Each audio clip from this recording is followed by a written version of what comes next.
राहुल गांधी ने एक ऐसा बयान दे दिया है कि यूपी की राजनीति उबल उठी है। उन्होंने बिहार की सभा में यूपी सरकार पर कुछ कटाक्ष किए। इसमें उन्होंने वहां की कानून व्यवस्था, बेरोजगारी और युवा पलायन जैसे मुद्दों को उठाते हुए कहा, वो सिर्फ वहां की ही समस्या नहीं बल्कि पूरे देश की चेतावनी है। राहुल ने कहा है कि युवाओं को रोजगार नहीं मिल रहा है, बोलने की आजादी नहीं है, सरकार सिर्फ वादे करती है।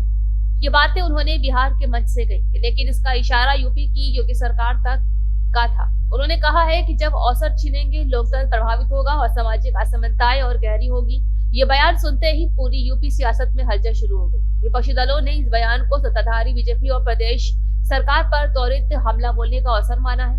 वहीं कई नेताओं ने राहुल के शब्दों का समर्थन करते हुए कहा है कि यूपी में युवा पलायन और बेरोजगारी की समस्या बढ़ती जा रही। आप भी सुनिए राहुल का ये बयान। खड़गे जी, तेजस्वी यादव जी, कृष्णा लवारू जी, राजेश राम जी, दामा प्रसाद जी, मुकेश साहनी जी, मनोज चंद्रवंशी जी, गुलाम आजाद जी,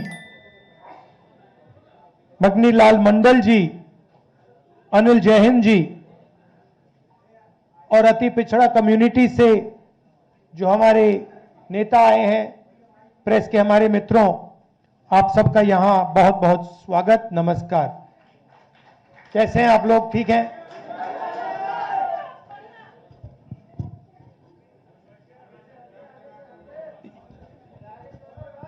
कुछ दिन पहले हमने सबने मिलकर बिहार में वोटर अधिकार यात्रा चलाई थी।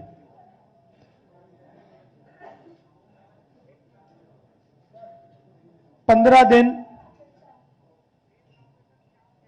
हम अलग अलग जिलों में गए और बिहार के युवाओं को हमने बताया कि इस संविधान पर आक्रमण हो रहा है। सिर्फ बिहार में नहीं, पूरे देश में आपका जो हक है, हर हिंदुस्तानी नागरिक का जो हक है, वो आपसे चोरी किया जा रहा है। और बिहार की जनता ने, बिहार के युवाओं ने अपनी पूरी की पूरी शक्ति यात्रा में डाली और यात्रा सक्सेसफुल हुई। तो इसके लिए मैं आप सबको धन्यवाद करना चाहता हूं, बिहार के युवाओं को और हमारे जो अलायंस पार्टनर्स हैं, आप सबको। सामाजिक न्याय की हम सब बात करते हैं। लोकसभा में मैंने नरेंद्र मोदी जी के सामने दो बातें कही। पहली बात कि पूरे देश में जाति जनगणना होगा, और दूसरी बात, जो 50% की रिजर्वेशन की दीवार बना रखी है, इसको हम तोड़ के फेंक देंगे। इन वायदों के पीछे सोच क्या थी? सोच थी कि आज भी इस देश में अति पिछड़ा वर्ग है, दलित हैं, आदिवासी हैं, अल्पसंख्यक हैं, जिनको जितनी भागीदारी मिलनी चाहिए नहीं मिलती है। इस सच को पूरा देश पहचानता है।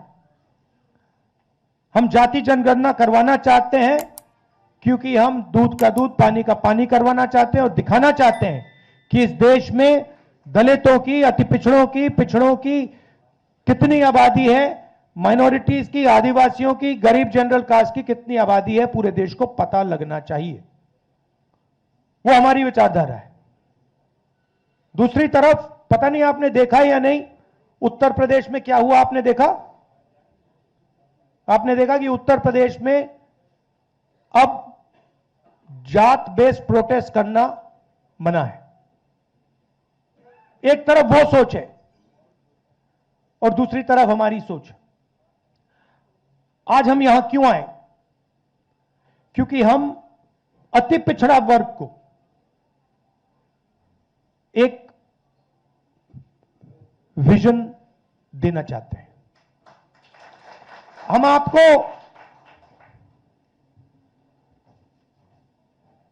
एक विजन देना चाहते हैं जो हमारा विजन नहीं है, पार्टियों का विजन नहीं है, अति पिछड़ा समाज का विजन है। और ये जो हमारे पॉइंट्स हैं, 10 पॉइंट्स हैं, EBC atrocity prevention act, EBC reservation local body में जो 50% की सीलिंग है 9th शेड्यूल में उसे इंक्लूड करना, रिक्रूटमेंट में जो नॉट फाउंड सूटेबल है उसे इलीगल कराना, 5वें नंबर पे डेडिकेटेड कमेटी, जो भी आपके मतलब समस्याएं हैं, ओवर अंडर इंक्लूजन की जो बात है उसको एक कमेटी देखे। जिनके पास जमीन नहीं है, इसको आप अच्छी तरह सुनिए, जो लैंडलेस लोग हैं, SC, ST, EBC, OBC community के जो भी लैंडलेस हैं बिहार में, उनको 3 डेसिमल रेजिडेंशियल जमीन अर्बन एरियाज में देने का काम, ऐतिहासिक काम है ये। आधी सीटें यूपीए के अंदर जो आरटी के लिए हैं वो ईबीसी, एसटी, ओबीसी के लिए रिजर्व्ड होंगी। ये अगला सुनिए, ईबीसी, एससी, एसटी, ओबीसी के लिए गवर्नमेंट कॉन्ट्रैक्ट्स में 25 करोड़ के जो कॉन्ट्रैक्ट्स हैं उसमें 50% रिजर्वेशन।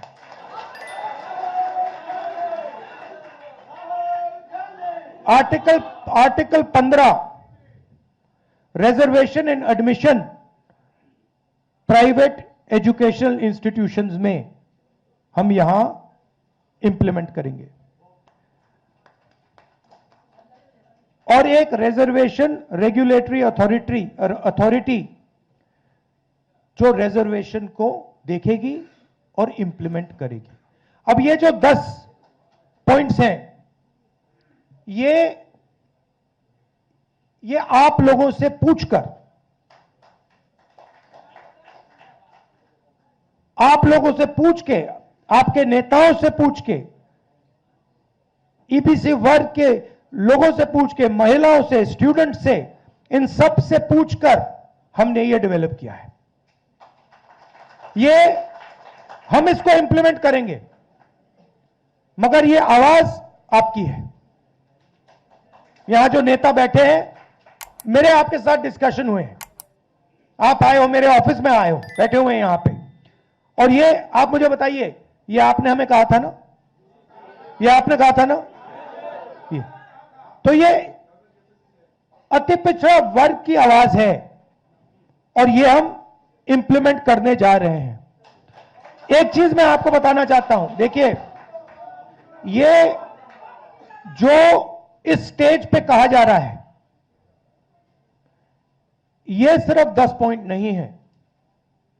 मैं आपको कह रहा हूं कि ये गारंटी है, ये होगा, क्योंकि हमारा लक्ष्य है कि बिहार में अति पिछड़ा वर्ग हो, दलित वर्ग हो, पिछड़ा वर्ग हो, सबको सही भागीदारी मिलनी चाहिए, सबकी जगह होनी चाहिए, सबको बिहार में और बाकी हिंदुस्तान में सबको सही जगह रिस्पेक्ट मिलनी चाहिए। सही बात। अब मैं आपसे एक चीज पूछना चाहता हूं, यहां पे नीतीश जी की सरकार कितने सालों से है? 20 सालों से है। मुझे आप बताइए, ये उन्होंने क्यों नहीं किया? ये क्यों नहीं किया उन्होंने? हम आपके साथ बैठे, मीटिंगें की, आपने बताया कि भैया ये करना है, हमने कर दिया। 20 साल उन्होंने ये क्यों नहीं किया? 20 साल के लिए इन्होंने आपको एट्रोसिटी एक्ट क्यों नहीं दिया? 20 साल के लिए इन्होंने कॉन्ट्रैक्ट्स में आपको रिजर्वेशन क्यों नहीं दिया? ये क्या कर रहे थे? एक ये आपसे वोट ले रहे थे और आपको यूज करके आपको फेंक रहे थे, दबा रहे थे। ये आपके लिए, बिल्कुल ये आपके लिए विजन है और ये आपका विजन है। हमारा काम इंप्लीमेंट करने का है। मैं आपको खारगे जी, तेजस्वी जी, सानी जी, बाकी जो स्टेज पे लीडर्स हैं, हम आपको कह रहे हैं कि ये गारंटी करके हम बिहार में इंप्लीमेंट करेंगे। इसलिए और क्यों करेंगे मैं बता देता हूं। क्यों करेंगे? क्योंकि हम इस संविधान को मानते हैं और इस संविधान में लिखा है कि हर व्यक्ति को इस देश की प्रगति में भागीदारी मिलनी चाहिए, चाहे वो किसी भी जात का हो, चाहे वो किसी भी धर्म का हो, स्त्री हो, पुरुष हो। इस संविधान में लिखा हुआ है। बीजेपी संविधान को खत्म कर रही है। मैंने हाइड्रोजन बॉम्ब की बात करी है, वो आएगा, ठहर जाइए, वो आ रहा है, वो आएगा। और फिर आपको बीजेपी की जो सच्चाई है, जो इन्होंने पूरे देश में किया है, बिहार में करने की कोशिश कर रहे थे और बिहार के युवा ने इनको रोक दिया है, उसकी सच्चाई आप सबको पता लग जाएगा। एक बार फिर जो सीनियर लीडर स्टेज पे हैं, इनका मैं धन्यवाद करना चाहता हूं। सब पार्टियों को धन्यवाद करता हूं, क्योंकि ये जो विजन है, ये जो पॉइंट्स हैं, ये जॉइंटली हमने डेवलप किए हैं। ये हमारे गठबंधन का विजन है, आपका विजन है। इसलिए मैं खारगे जी को और सबको धन्यवाद करता हूं। नमस्कार, जय हिंद।